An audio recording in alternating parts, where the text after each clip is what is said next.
because you spend so much time with them, and you immediately develop so much respect and appreciation for the things they do, and balancing their lives with their families and their faith, and then still trying to find time to put in 20 hours a day for a high school job. It's something, again, you can't help but fall in love with people that you see do this at such a high level.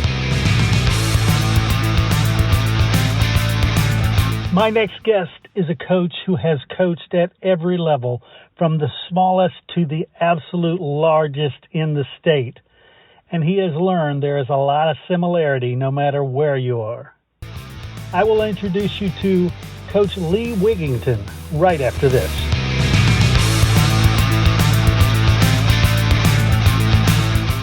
Hi, listeners. This is Glenn West, the Assistant Executive Director of Texas High School Coaches Association. It's time to register for coaching school. This year's coaching school will be held in San Antonio, July 21st through the 23rd.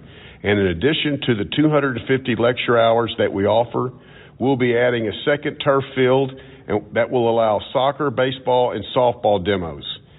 Tennis, aquatic, and golf will be off-site for one day of exhibits as well.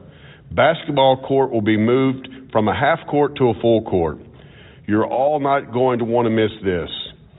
You can find information of coaching school and hotels and membership renewal on our website at thsca.com.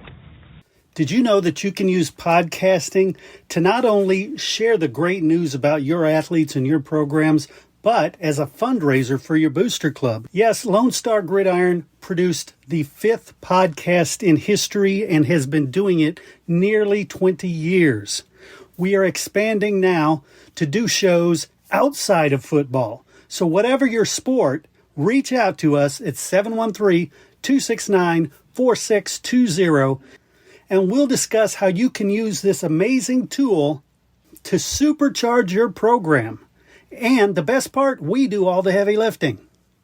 Text your name and school to 713-269-4620.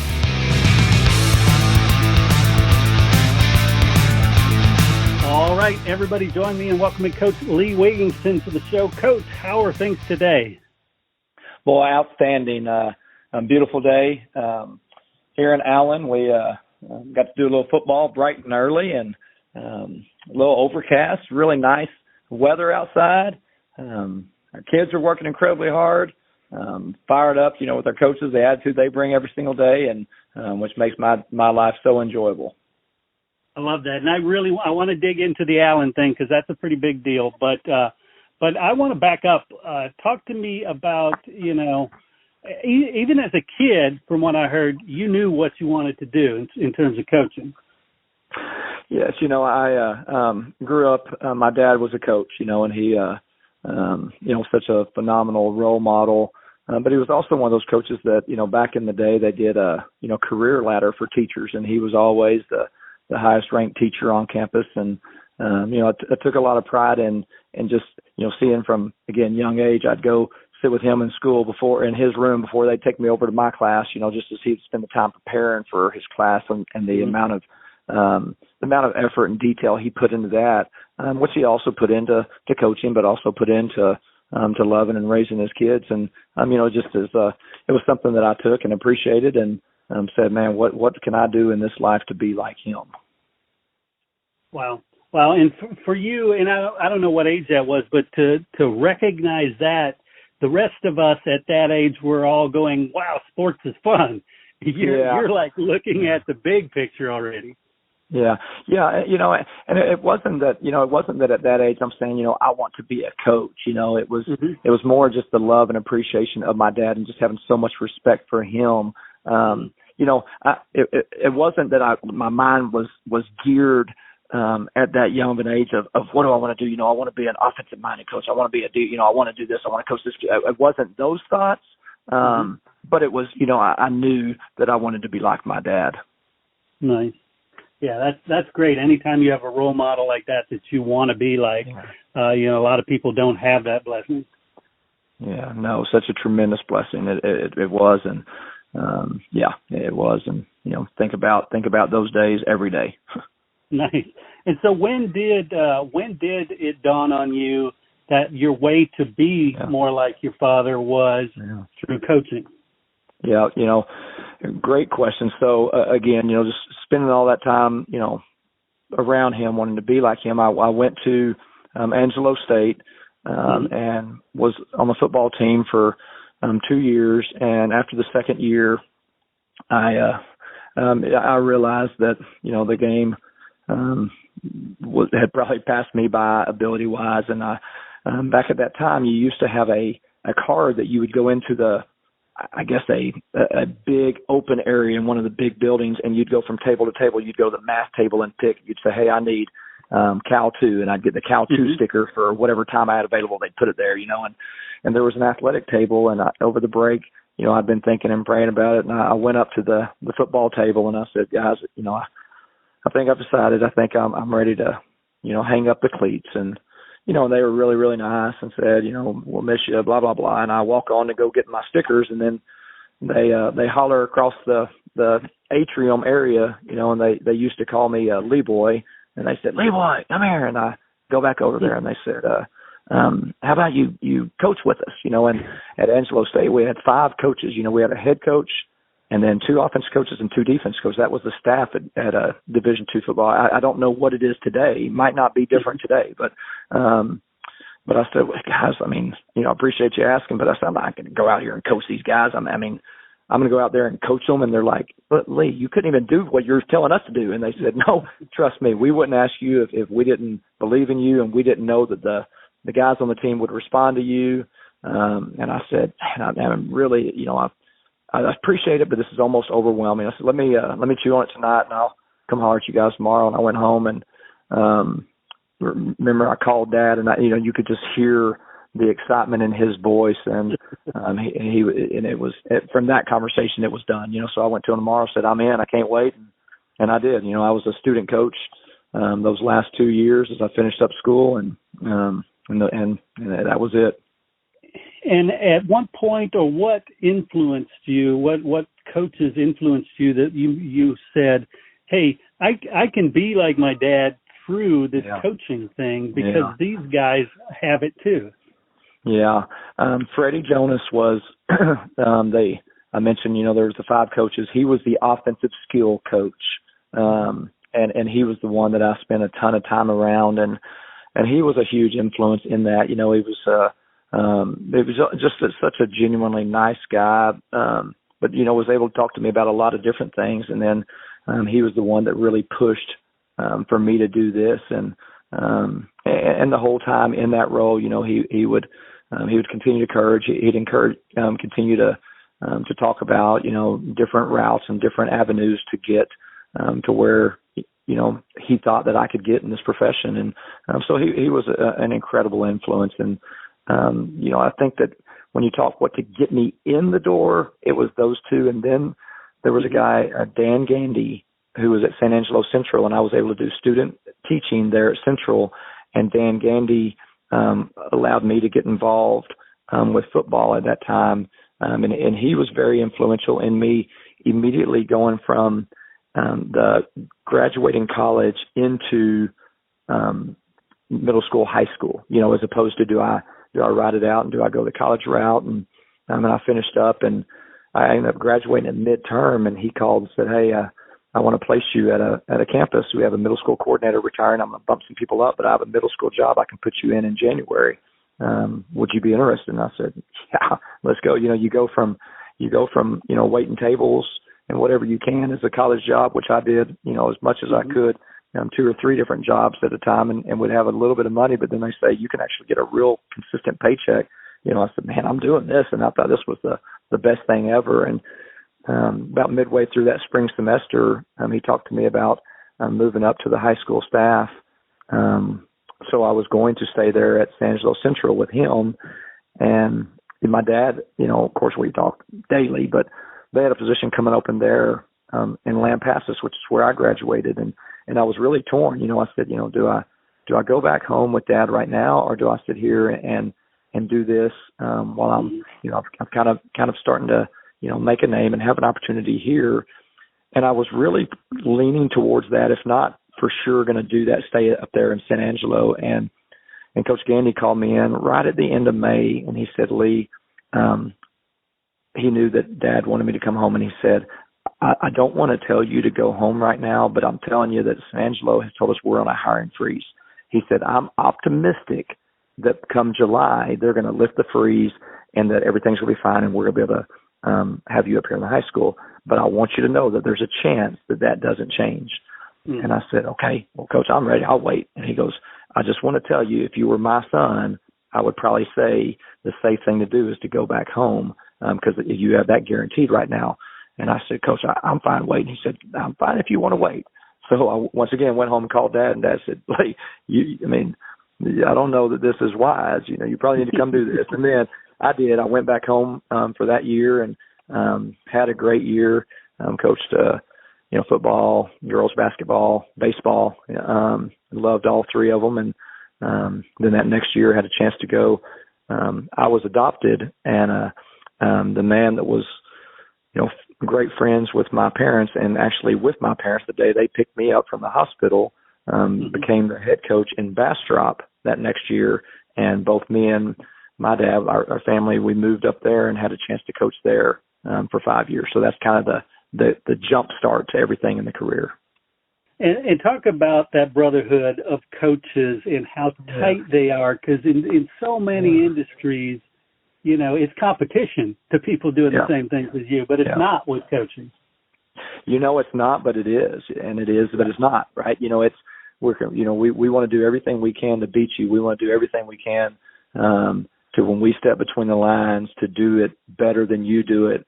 But then outside of that day, we want to do everything we can to help you be the best version of yourself and to be able to build the best program product that you can build. A couple of things when you talk about that. First is when I was finishing up in college and I went to Lampasas, my roommate at the time, who was a year younger than me, was a basketball guy, and he was a student coach for the basketball program at Angelo State, and his intentions are, I'm going to, coach college basketball. That's the route I'm going. And so I spent that 1 year in Lampasas, and then I'm going to Bastrop, and I called him and I said, his name was Barry, and I said, Barry, you got to come to Bastrop, man. He goes, I'm not going to go coach high school. I'm doing college. And I said, I'm just going to tell you this. I said, this profession we're going into, it's everything you dreamed it would be, right? It's coaching. You're getting to be around ball. You're getting to do it, all that stuff. We're going to get to be an influence, whether you're doing it at college or I'm doing it in middle school or high school. We're going to get to influence and shape the lives of kids.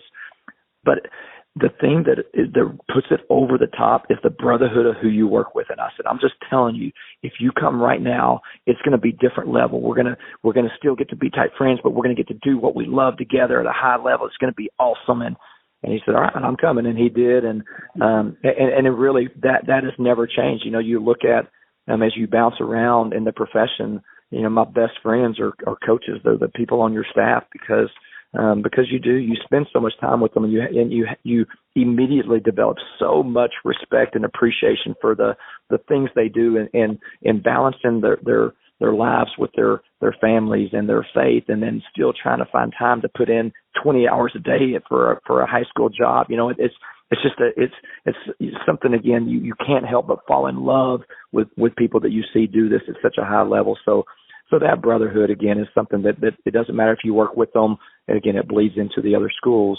And that was never more evident than I moved in 2010 to Midlothian. And Midlothian was I guess the numbers were just changing, but they were a 4A program and had not been an incredibly successful 4A program really ever, but we're really coming off a run that was not winning many ball games. And I get there, I think I start the first day in February, and bam, we're at realignment, and now we're 6A, and we're in with Cedar Hill and DeSoto and Duncanville and Mansfield and South Grand Prairie and all those guys. And I get a call, second, third day on the job, and it's the head coach from this school called Cedar Hill. This guy's name is Joey McGuire, and he is welcoming me to Midlothian, and he is saying, Lee, I am so happy for you. I'm so proud for you to get this job.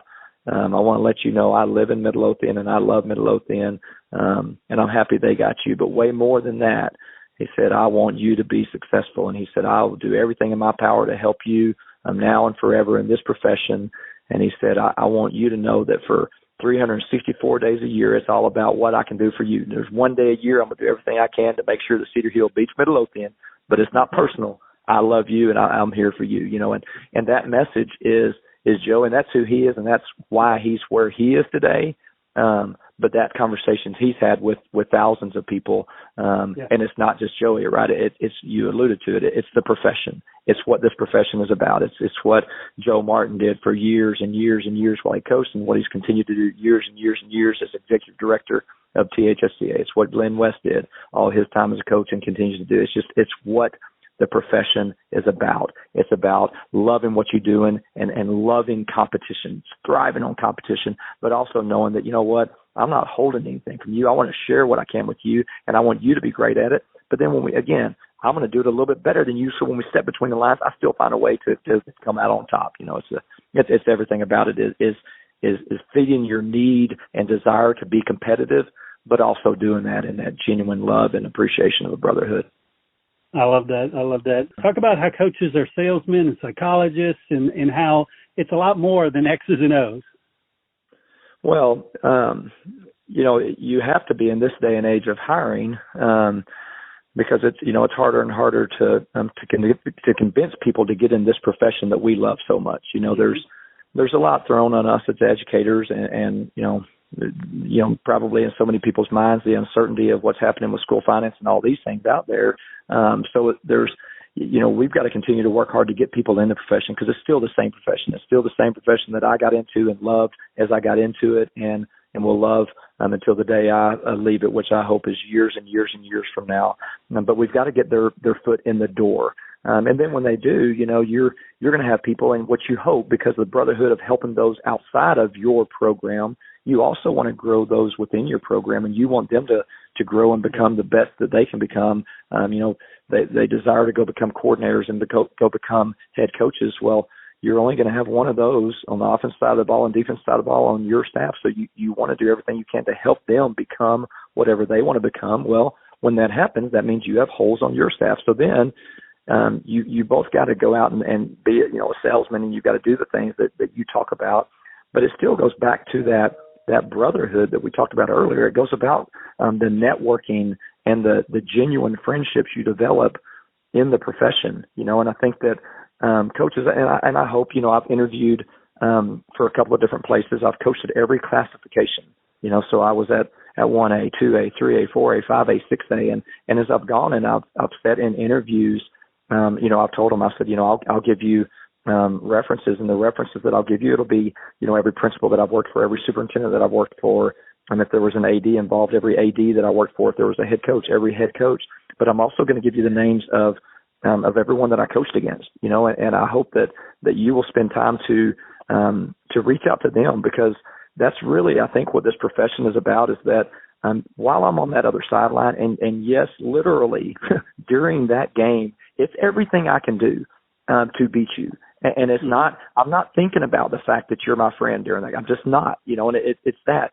But I feel that in this profession, and that's everyone that does it, that's the same way we're wired. But before that game and after that game, it is all about that relationship. It's all about that friendship. It's all about the way we carry ourselves. And it's, we're going to live our lives as coaches in a way that I strive to make you proud as someone on that other sideline, or someone in a neighboring town or a rivalry town. I want to make you proud at the way that I carry myself in this profession, right? Just the way that I represent you and represent, other coaches and represent our game and our state, so that when you do that, then it's easy to make friends. And then when we do that, which we all do, and we have those friends now, we have jobs, we're able to call a friend up and say, hey, I'm looking for this position. Well, if you've earned that respect with each other, and someone calls me and they're looking for a coordinator, well, my thoughts aren't, well, I've got this guy that he's ready, but I don't want to lose him. My thoughts are twofold. Is this best for the guy on my staff? And how can I help this guy that's asking me, right? So we're willing to help each other by giving good coaches that we have if it's a job promotion for them, right? So when you talk about how you go when you're trying to be a good salesman, well, it goes far more into that. It goes into the relationship piece on the front end, right? So you develop those relationships of people that can help you find people for jobs. But then it goes back to the same as each and every one of us in this profession, as we walk through the halls, everyone are wired the same in that there's nobody above anyone else. And you could go back to the Joey McGuires, the Mac Browns, whoever it is, when Mac Brown would walk through the Texas athletic facility and he's talking to people, you would have to take a double take and think, does he realize he's the head coach at University of Texas? And the reason you would is because he treated everyone as they were special and everyone that they were above him, and he looked at you and he talked to you and he made you feel like you were special. And I think that as coaches, those that grow up want to emulate the Mac Browns of the world and the Joey McGuires of the world, you realize the more you do that, the more people that, again, you have jobs posted, they're reaching out saying, hey, I'd love to be a part of that program. I'd love to be a part of what it's about. And it becomes easier, but it's still, we realize, I'm trying to get someone to come work in our school. There's the moving, right? There's the selling of a house, or there's the moving out of that rent house into another one, and all the things that go involved with it. So it's something that you don't take lightly as you're trying to recruit and get people into a job because it's going to affect their family tremendously. All right. So there's certain jobs that you simply have people that you're very, very close to, and maybe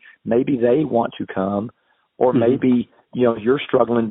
Does this fit? And there's the part of you have to say, okay, does this make what I know about everything?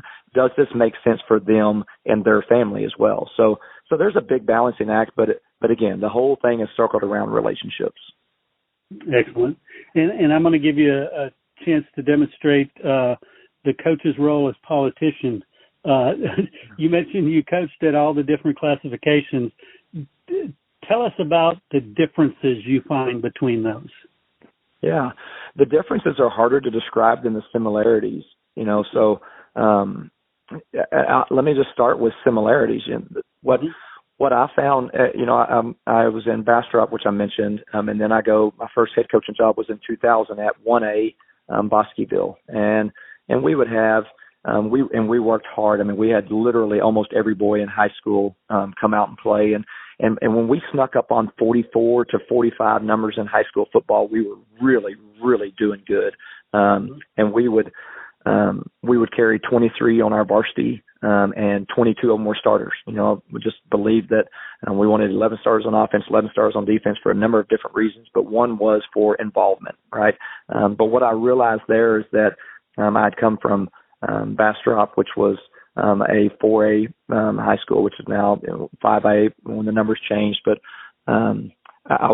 when I went to Bosqueville, I'm thinking, man, what is this level of football? I mean, they still use helmets in footballs, don't they? That was, I really didn't know how different it was. And I get there and I'm like, all these guys want to do is they want to be loved. They want to be disciplined. They want to be held accountable. They want to be pushed. They want to be encouraged. They want to be helped to be made to the best versions of themselves in football and in the classroom and in life. And I'm like, this is nothing. These are a bunch of me's, right? They're just boys who grow up and they are given football a shot to impact their life. And, so you go there and then I get to a point, I say, I really want to see if I can be a head coach at a higher level. So I go from 1A Bosqueville to 2A Comfort, and you double the amount of kids in the program, and it's the exact same thing. And then I said same thing. I'm out there, and I want to kind of move up classifications, but I have a son born, and I want to get a little bit closer to family, so I moved from Comfort to Mahia, and same exact thing, And so what I've realized the similarities is you just have the opportunity to affect the lives of more people in a bigger school. Their needs and the way you affect their lives are the exact same. The way they play football. I remember when I was in Bosqueville and we would have, district meetings and you get together and every year, you're talking with the coaches in your district and they'd always say, man, you know what? we've got a chance to be pretty good, but God, if we get an injury, well, to us then, that was real talk. I mean, when we got an injury, all of a sudden we don't have enough to put 11 on the field, so you're having to change somebody's jersey, right? But that was how we were wired as 1A coaches. It was, we were gonna coach our kids up and prepare them, and we were gonna fall in love with every one of them, and we would genuinely feel like that we are going to be really good one deep. And again, you talked about those injuries and just hope they didn't happen. Then you go to comfort and same exact conversations. And I'm like, guys, we have 2 or 3 times as many kids. How are we still having this conversation? And now I'm in the largest high school in the state of Texas, the exact same conversations in our coaching staffs and everywhere we go. And you go visit college campuses and the exact same conversation, and it's, it makes me feel like, guys, we lose touch with what depth is, or we lose touch with what, certain levels are But it's just it's funny to me that those same exact words in conversations happen. The differences come into the really for me, the difference is how you continue to do what you view as vitally important to your program, vitally important to the development of the game of football, but the things that you're able to do that we think are so important outside of the game. So, for instance, you go from a field, again, I'll go back to the 2000 in Bosqueville, and we had a full grass game field and a full practice field right there together, both outstanding surfaces. And, we would, practice on that practice field every single day, and we had never stepped foot on the game field. It was sacred for game nights, and we, real mowed it with a real mower and took such pride in mowing it. We used a 360 degree mower to mow the practice field, and it was immaculate too, but not like that game field. And we weren't going to step foot on that game field until game nights, right? And then we go to comfort, and our numbers dictate that we have a practice field again that we're able to practice on, but at times we needed to practice on the game field. We needed to use 2 fields, right? Mahia, we had plenty of space, and we never stepped foot on that game field again unless it was game night. We go to Midlothian. We have 2 turf fields that we're practicing on, a beautiful setup. And we come over here to Allen, and you got so many kids. It's just, where is there space to practice? I mean, literally, right? So you have, 500 kids in high school football, and you have, 2 beautiful turf fields and a turf game field at our freshman center. Well, that's where our freshmen are going to practice. Well, then here at the high school, you're going to have 200 kids on JV and 100 on varsity. And we've got 2 grass fields and the game field. And for 300 kids, you're using every square inch that you can find, so it turns into the same practices and the same things you do, but it's become tougher getting to the bigger schools simply for management and organization of space in the game of football. And then the things that you want to do outside of it, from involvement with parents to involvement with community and all those different things. It's just been, and that's been the most fun, but the most fun and challenging, which is what's made it fun, of how do you continue to connect the dots and make that puzzle work as well. And there's been a lot of thoughts that I've thought to myself, man, it would be really easy if I would just focus on, strength and conditioning and the game of football. But I tell myself that's not what's the most important to me. I love, and that's what drives me, is strength conditioning ultimately for the game of football. But it's all those other things that we do that I know when our kids graduate, when they look back, they love the games and they love the experiences of the weight room and of practices and all that. But it's those other experiences that we are able to do that I know impact their lives, and those are the ones that they remember so much. So that's the biggest difference, is just how you continue to make those things important and keep those things important. Right on. And when you accept a job or even entertain the idea of a job like Allen, a storied program, the largest one in the state, is that intimidating, both from the standpoint of, instead of 100 parents, you've got 1,000 parents to deal with, or even the ability to touch kids individually? What was that like? Well, the first part of the question, no, it's not. It wasn't intimidating to me about, there's all these parents or all that, because there's, it wouldn't matter where you go. I mean, you go to Allen or you go to wherever, you go to a football program that you've never heard of. There's no expectations that could be placed on anyone that even come close to the expectations that I've placed on myself since birth. I mean, they just don't even come close. It's, I literally, it doesn't matter what it is. It doesn't matter where it was, whether I was in my math classes in high school or any class in high school or math class at Angela, whatever it was, I was going to do everything I could to be the best.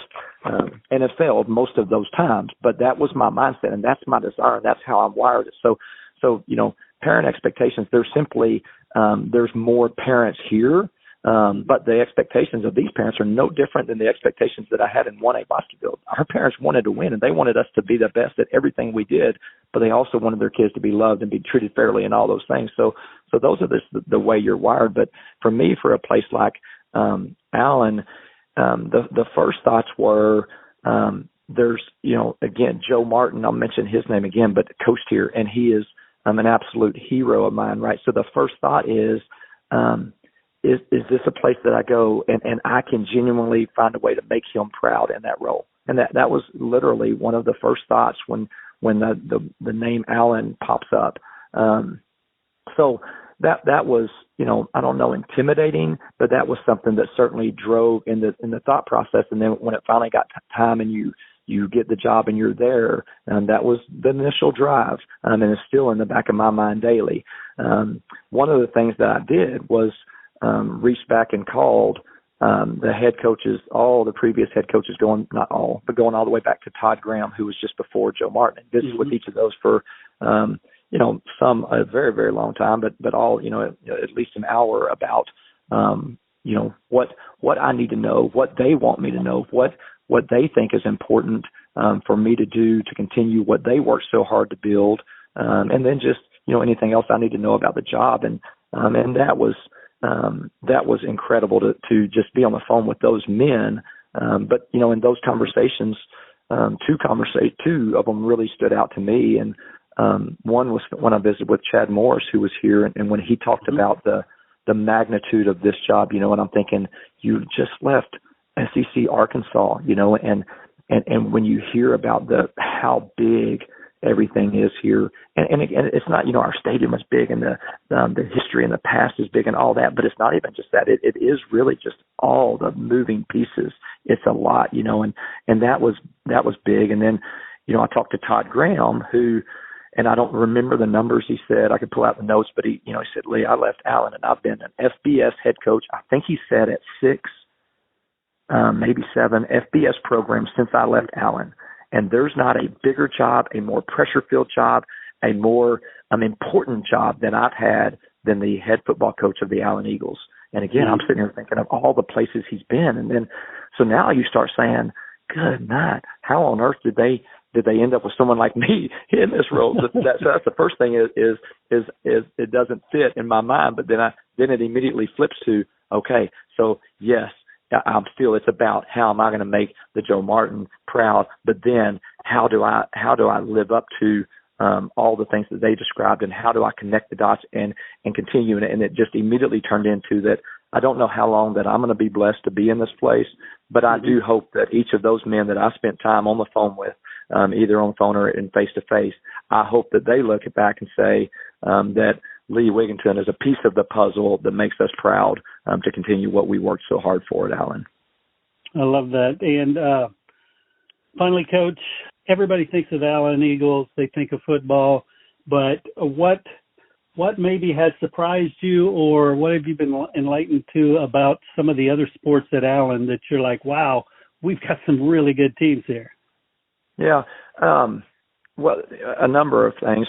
I will say, as you started to ask that question, I thought you might go a different angle at first, but there's a group here that we've also worked really hard to reach out to, which is the alumni, because to tie back to talking to those old coaches, the one thing that we all know, as fans, which I'm no different than anyone else that had heard of and a fan of Allen Eagle football, but you hear of all those names and all those, we're obviously all aware of the teams, the greatness, and so we've really worked hard to try to get the alumni. And when I'm talking alumni, I'm not just talking 12, 13, 14, the Kyler Murray and the names that we've all known. I'm talking as far back as you can go, but just to get them really plugged back into this program. And that was activated from the conversations with those coaches. We try to make a strong point to hire alumni because I want to continue to learn from them about Allen and how, again, we can better serve.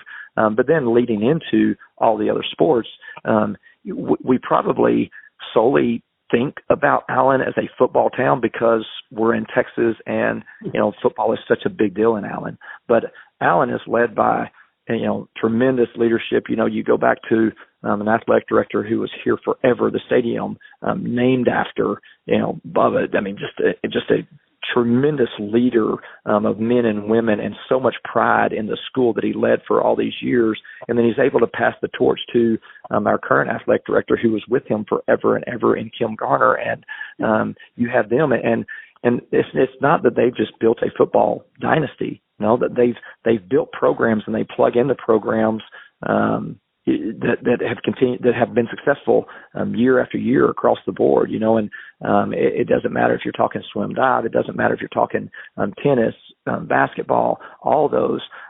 What you see, and of course Jerry Best in wrestling, who has done what will never be equaled. I mean, never be equaled in sports. And it's just championships at a level that are tough to replicate, and it's not by you don't walk by and say, oh, they're winning because they're Allen, or they're winning because of this. You have the opportunity in this profession to go around and you see great coaching, and that's what you see when you walk into the gym and when you walk onto the diamond and you walk into the wrestling mats or the weight room when they're working in the weight room. Just wherever you're around them, you see greatness, and you see greatness in the way they prepare and the way they coach and the passion with which they do what they do, and it's inspiring. It's one of those things that you can go. It doesn't matter what practice you walk into or what game you're at, and you observe your peers that you look up to so much, and you see them coach. You walk away knowing that, man, I became better from this experience tonight or this experience this morning, whatever it is. I love that.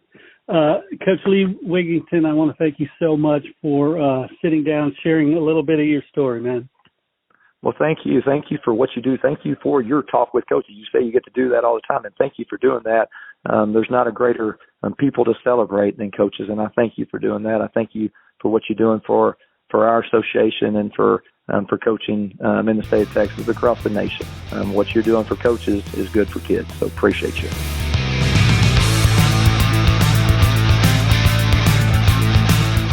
The interviews in this show are brought to you by the Texas High School Coaches Association. THSCA provides to its more than 26,000 members access to the people, events, tools, and resources to help them thrive in the profession, become trusted leaders in their communities, and live balanced and successful lives.